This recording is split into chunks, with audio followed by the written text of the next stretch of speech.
जय हिंद साथियों, स्वागत है आप सभी का संपूर्ण जीके चैनल पर। साथियों, जैसा कि आप सभी को पता है कि हमारे चैनल पर अभी दो जो एग्ज़ाम होने वाले हैं, जो अभी जो बिहार बीएससीसी और बिहार दरोगा का बहुत ही ज़ोरों शोरों से तैयारी कराया जा रहा है।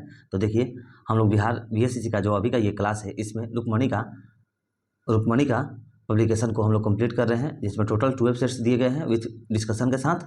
ये वॉल्यूम 1 है, देख लीजिए। और इसमें क्वेश्चन बैंक 2011 से 2021 तक है, और हम लोगों ने अभी तक 5 सेट्स को कंप्लीट कर चुका है। और आगे आज हम लोग देखेंगे 6 नंबर सेट। तो चलिए देखते हैं आज का हमारा पहला क्वेश्चन। नेशनल हेराल्ड समाचार पत्र किसने प्रारंभ किया था? तो नेशनल हेराल्ड समाचार प्रारंभ जो है समाचार पत्र किसने प्रारंभ किया था? तो वो थे Jawaharlal Nehru. Option number B is the right answer. Jawaharlal Nehru ने नेशनल हेराल्ड समाचार पत्र को प्रारंभ किया था। और मोतीलाल नेहरू ने इन्होंने इंडिपेंडेंट समाचार पत्र को संपादित किया था। इसे याद रखिएगा, मोतीलाल नेहरू इंडिपेंडेंट समाचार पत्र और जवाहरलाल नेहरू ने नेशनल हेराल्ड समाचार पत्र को प्रारंभ किया था। नेक्स्ट क्वेश्चन देखते हैं। मेगास्थनीज चंद्रगुप्त मौर्य के कार्यकाल में क्या था? तो जो मेगास्थनीज था वो चंद्रगुप्त के मौर्य में राजदूत था। Option number B is the right answer, राजदूत था। और देखिए, मेगास्थनीज सेल्यूकस निकेटर का राजदूत बनकर पाटलिपुत्र दरबार में आया था। मेगास्थनीज जो था वो सेल्यूकस निकेटर का राजदूत बनकर पाटलिपुत्र दरबार में आया था। और मेगास्थनीज ने इंडिका नामक पुस्तक लिखी थी। मेगास्थनीज ने इंडिका नामक भी पुस्तक लिखी थी, जो कि आगे बहुत ही ज़्यादा फेमस हुई थी ये बुक। आगे देखिए नेक्स्ट क्वेश्चन। गुरु गोविंद सिंह की शिक्षा कहाँ हुई और उन्होंने पर्शियन कहाँ सीखा था? तो देखिए, इसका सही आंसर हो जाएगा option number C, Patna is the right answer. देखिए, गुरु गोविंद सिंह का जन्म जो है 5 जनवरी 1666 ईस्वी में हुआ। और 10वें गुरु गोविंद सिंह का जन्म पटना सिटी में हुआ। सिख धर्म के संस्थापक गुरु नानक है, और सिख धर्म के अंतिम गुरु जो थे वो गुरु गोविंद सिंह हैं। आगे देखिए नेक्स्ट क्वेश्चन।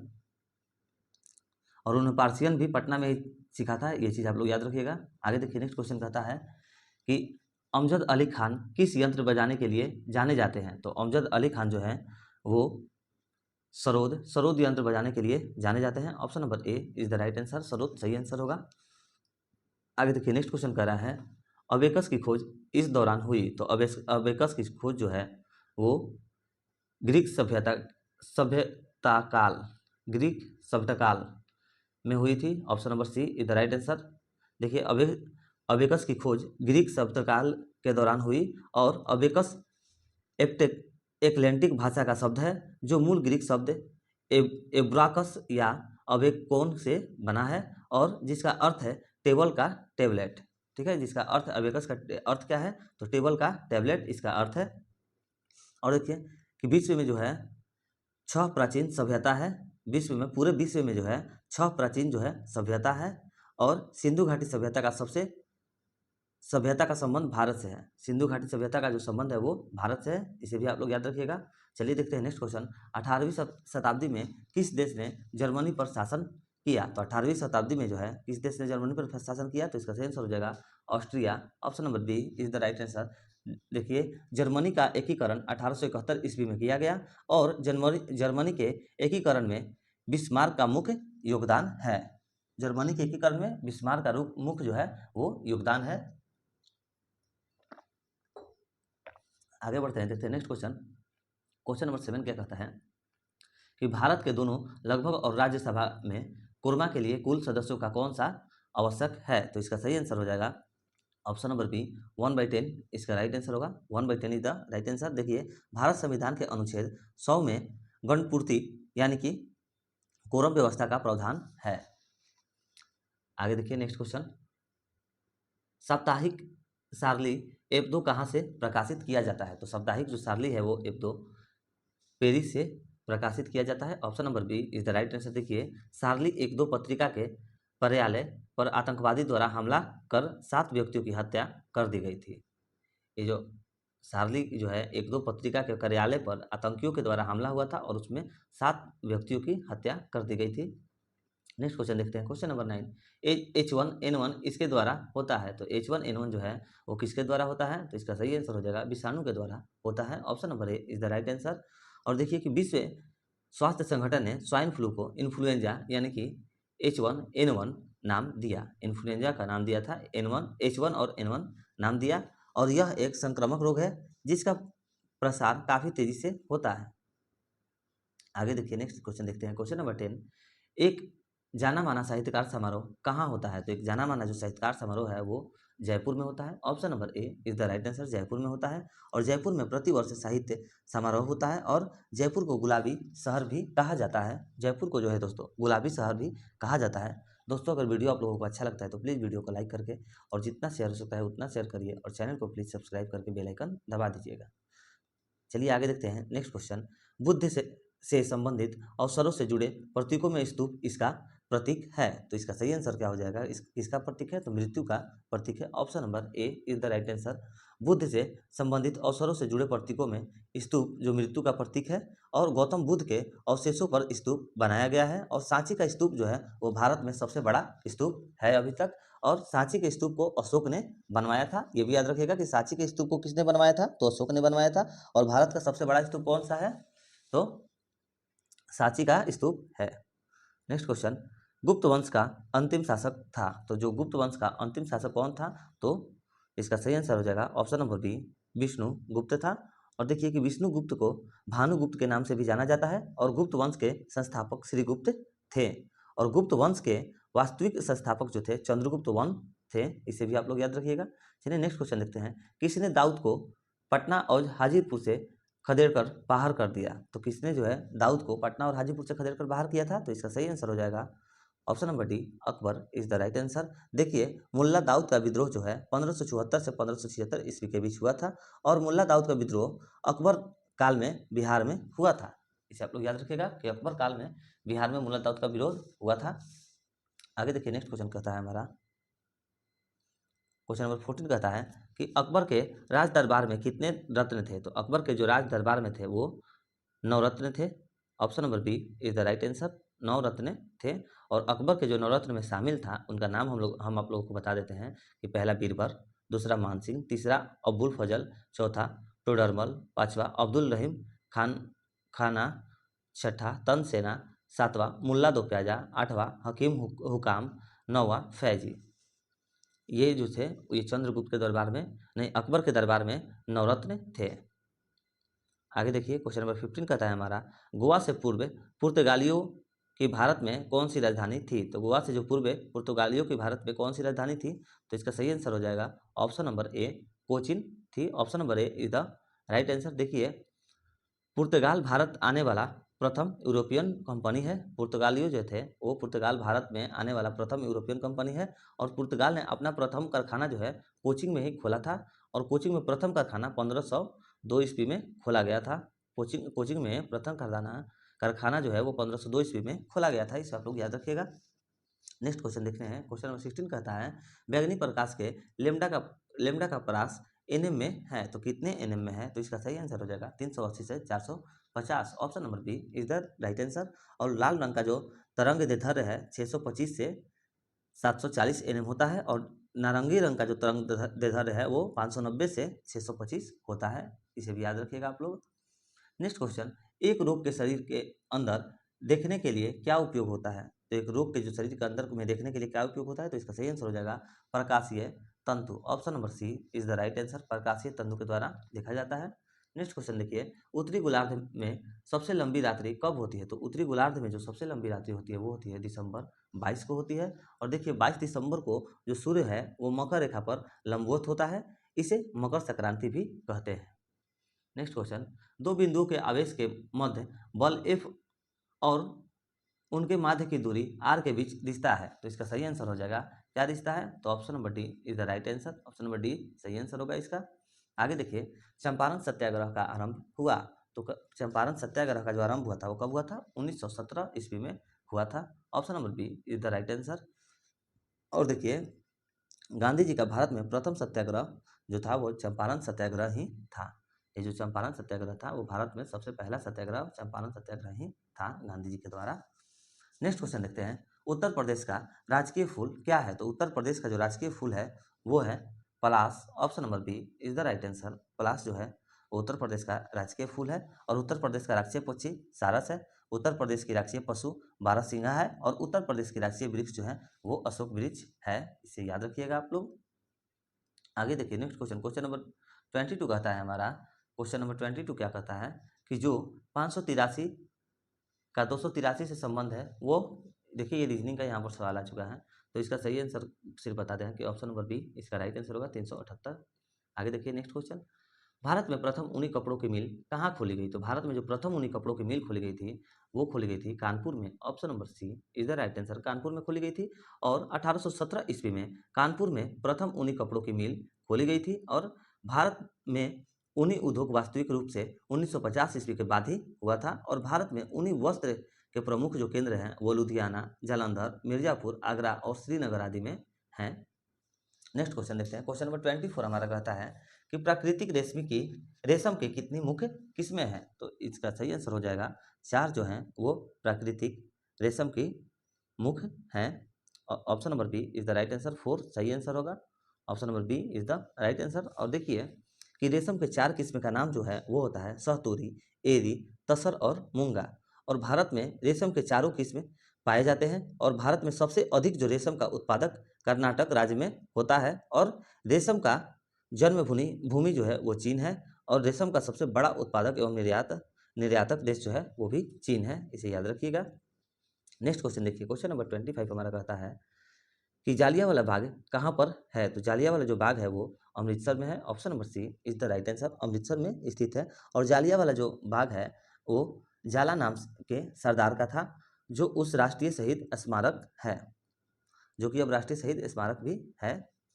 नेक्स्ट क्वेश्चन देखते हैं, क्वेश्चन नंबर 26, तमिलनाडु में पाई जाने वाली मुख्य जनजाति है? तो तमिलनाडु में जो पाई जाने वाली मुख्य जनजाति है वो है Irula, option number A is the right answer, Irula सही आंसर होगा। देखिए तमिलनाडु में टोडा, कुरुम्बा, बगाड़ा आदि जनजाति भी पाया जाता है, ये भी और जनजाति है जो तमिलनाडु में ही पाया जाता है। आगे देखिए नेक्स्ट क्वेश्चन कहता है हमारा क्वेश्चन नंबर 27 कि जारवा जनजाति यहाँ पर पाई जाती है। तो जारवा जनजाति जो है वो कहाँ पर पाई जाती है? तो वो पाई जाती है अंडमान में, option number D is the right answer बेटा, अंडमान में जो है जारवा जनजाति पाई जाती है।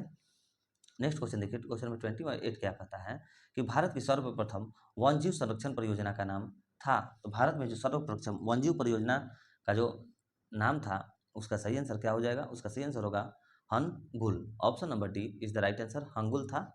और देखिए प्रोजेक्ट हंगुल जो है 1970 में प्रारंभ किया गया था, इसे आप लोग याद रखिएगा। आगे देखिए नेक्स्ट क्वेश्चन, नीति आयोग का प्रारंभ कब हुआ? तो नीति आयोग का जो प्रारंभ हुआ था वो हुआ था जनवरी 2015 में, option number A is the right answer. और इसी दिन 1 जनवरी 2015 को नीति आयोग की स्थापना की गई, जो कि 15 मार्च 1950 को योजना आयोग की स्थापना की गई थी। योजना आयोग को ही अब नीति आयोग के नाम से जाना जाता है दोस्तों, इसे आप लोग याद रखिएगा।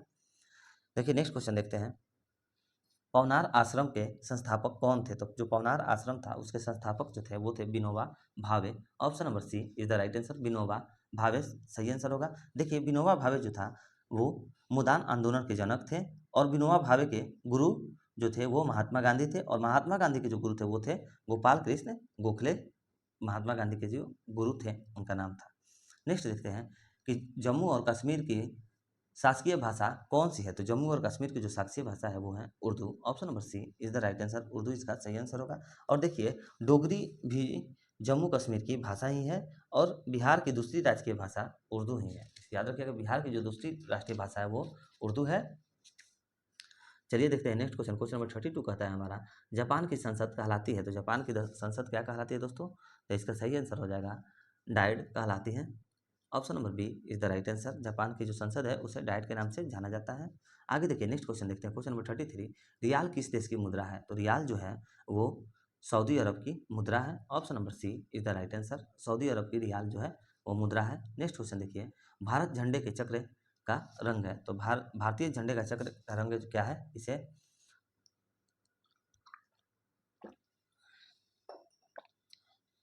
देखिए भारतीय झंडे में जो चक्र का रंग है उसका जो रंग है नीला है, option number A is the right answer, नीला है। और संविधान सभा द्वारा 22 जुलाई 1947 को झंडा को स्वीकार किया गया था और भारत का राष्ट्रीय जो चिन्ह है वो अशोक चक्र है और अशोक चक्र में 24 आर्या यानी कि तिलिया जो है। आगे देखिए नेक्स्ट क्वेश्चन देखते हैं। क्वेश्चन नंबर 35 कहता है हमारा कि वंदे मातरम का अंग्रेजी में अनुवाद किसने किया था। तो वंदे मातरम का जो है अंग्रेजी में अनुवाद किसने किया था, तो इसका सही आंसर हो जाएगा Arvind Ghosh. Option number C is the right answer, Arvind Ghosh ने किया था। और वंदे मातरम सर्वप्रथम जो है 1882 ईस्वी में आनंद मठ उपन्यास में प्रकाशित हुआ था। और वंदे मातरम सर्वप्रथम 1896 ईस्वी में के कलकत्ता कांग्रेस अधिवेशन में गाया गया था। चलिए देखते हैं नेक्स्ट क्वेश्चन। हमारा क्वेश्चन नंबर 36 कहता है कि एक चैत्र प्रायः पड़ता है इस दिन को, तो किस दिन को एक चैत्र माह को जाना जाता है, तो इसका सही आंसर हो जाएगा 22 March. Option number D is the right answer, 22 March को जाना जाता है। आगे देखिए नेक्स्ट क्वेश्चन, सत्यमेव जयते यहाँ से लिया गया है। तो सत्यमेव जो जयते था वो कहाँ से लिया गया है दोस्तों, तो वो लिया गया है मुंडकोपनिषद से लिया गया है। Option number B is the right answer. और सत्यमेव जयते का राष्ट्रीय वाक्य है, सत्यमेव जयते का राष्ट्रीय वाक्य है वो सत्यमेव जो जयते है वो भारत का राष्ट्रीय वाक्य है, इसे आप लोग याद रखिएगा। आगे देखिए नेक्स्ट क्वेश्चन, मार्च 2016 में गतिमान एक्सप्रेस की आजमाइशी यात्रा दिल्ली और इस शहर के मध्य की गई। तो किसके किसके मध्य में की गई, तो इसका सही आंसर क्या हो जाएगा क्वेश्चन नंबर 38 का, मार्च 2016 की जो की गई, तो इसका सही आंसर क्या होगा, ऑप्शन नंबर डी आगरा में की गई, आगरा के मध्य में की गई थी। और देखिए गतिमान एक्सप्रेस की गति 160 किलोमीटर तक है और भारत में चलने वाला सबसे तेज जो रेलगाड़ी है वो वंदे भारत है, 180 प्रति किलोमीटर की रफ्तार से चलता है। आगे देखिए नेक्स्ट क्वेश्चन, क्वेश्चन नंबर 39, किसका उपनाम द बॉल है। तो किसका उपनाम जो है वो द बॉल है, तो वो है राहुल द्रविड़, जो कि क्रिकेटर है राहुल द्रविड़। देखिए option number D is the right answer, Rahul Dravid को दीवार उपनाम क्रिकेट खेल के संदर्भ में दिया गया था।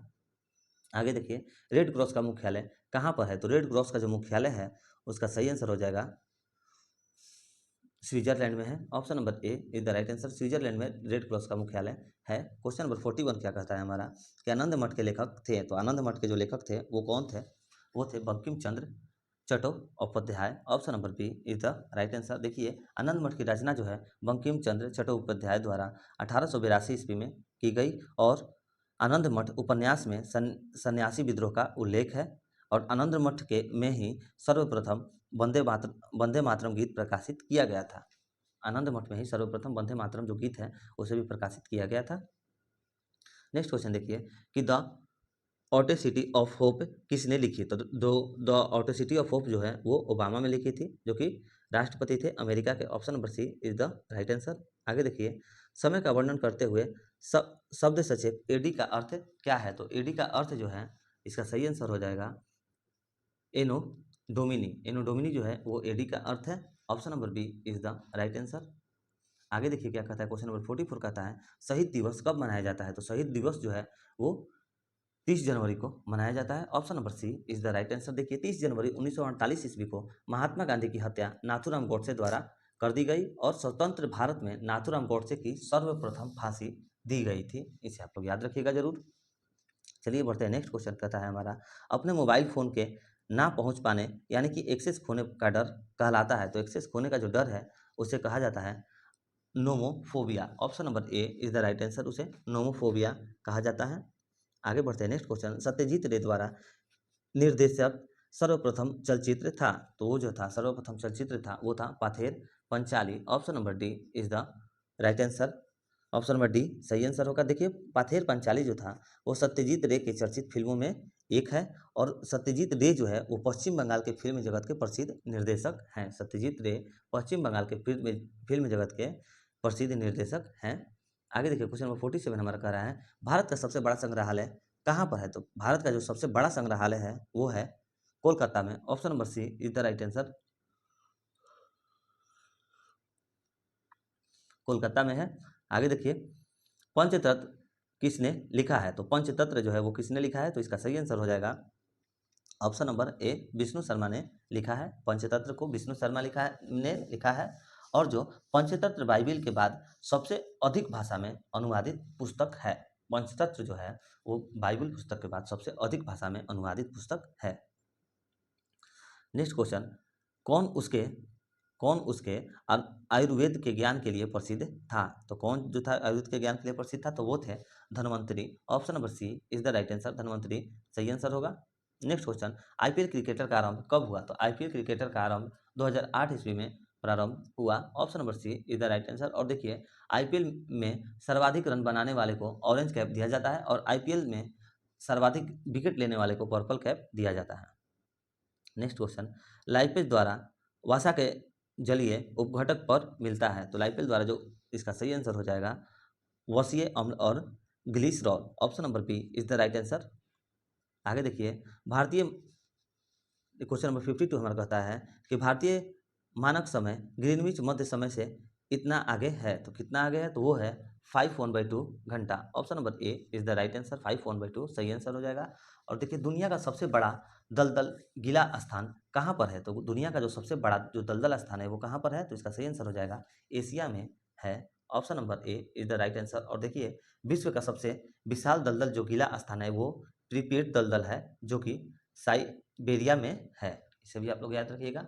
आगे बढ़ते हैं। देखिए नेक्स्ट क्वेश्चन हमारा कहता है कि क्वेश्चन नंबर 54 कहता है मानचित्र में समुद्र की समान गहराइयों को जोड़ने वाली रेखाएं को कहते हैं। तो जो इसे क्या कहते हैं? तो इसका सही आंसर हो जाएगा option number C isobath. Option number C is the right answer. जिसे मानचित्र के समुद्र की समान गहराइयों को जोड़ने वाली रेखा को क्या कहते हैं? तो इसको कहते हैं आइसोबाथ।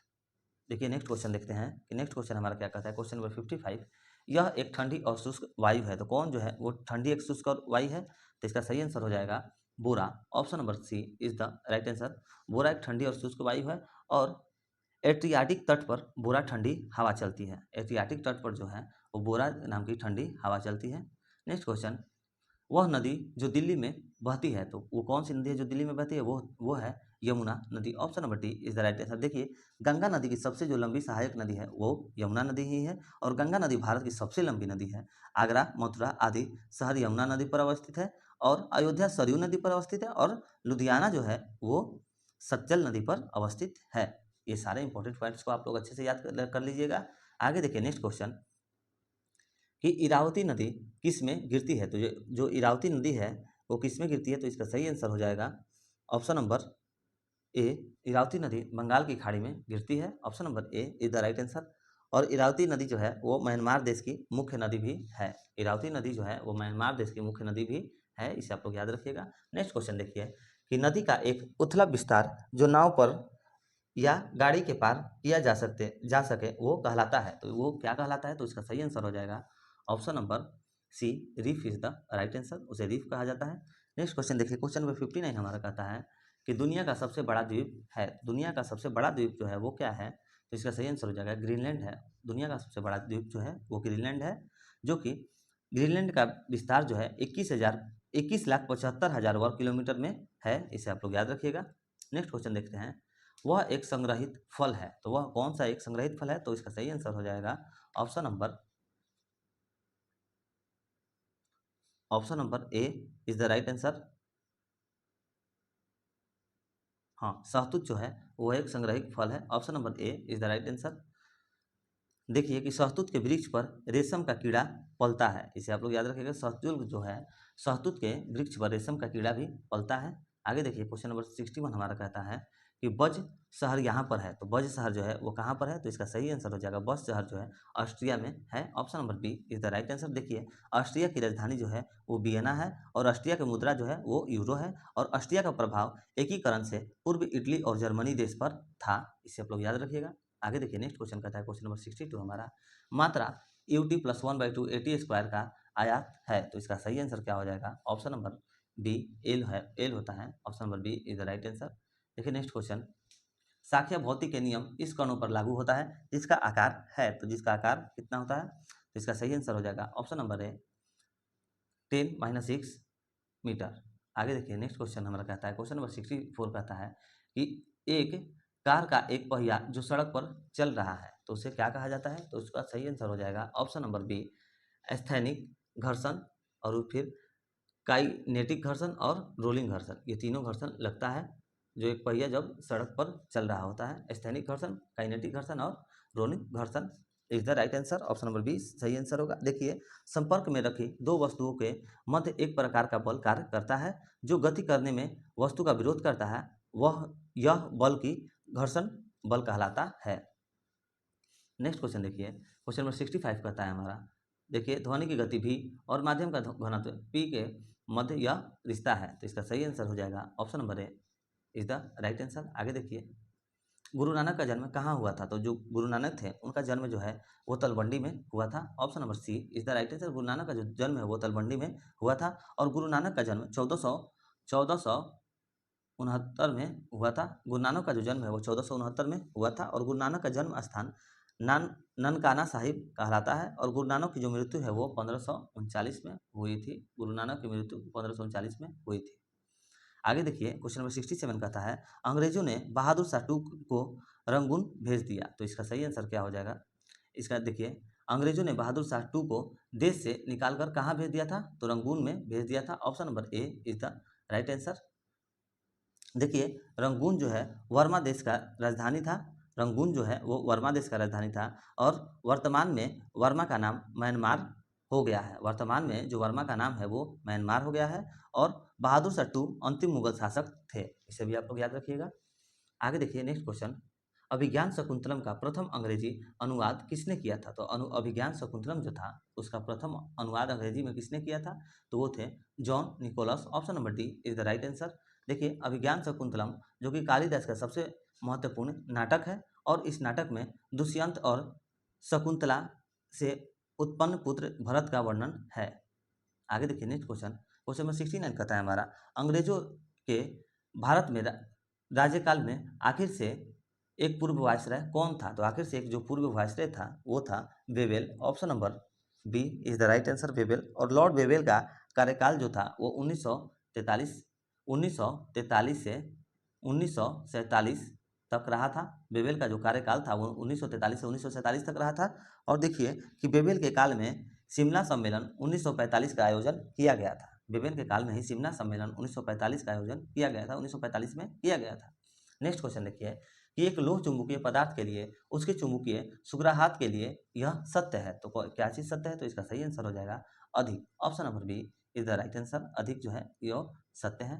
देखिए नेक्स्ट क्वेश्चन, क्वेश्चन नंबर 71 हमारा कहता है कि जब प्रकाश दूसरे माध्यम के अंदर जाता है, तो जब प्रकाश जो है वो दूसरे माध्यम के अंदर जाता है तो क्या होता है, तो उसका सही आंसर हो जाएगा प्रकाश किसी भी, जब इसका सही आंसर हो जाएगा उसकी आवृत्ति में परिवर्तन नहीं आता है, option number B is the right answer. और देखिए प्रकाश किसी भी माध्यम में गमन कर सकता है, जो प्रकाश जो है वो किसी भी माध्यम में गमन कर सकता है।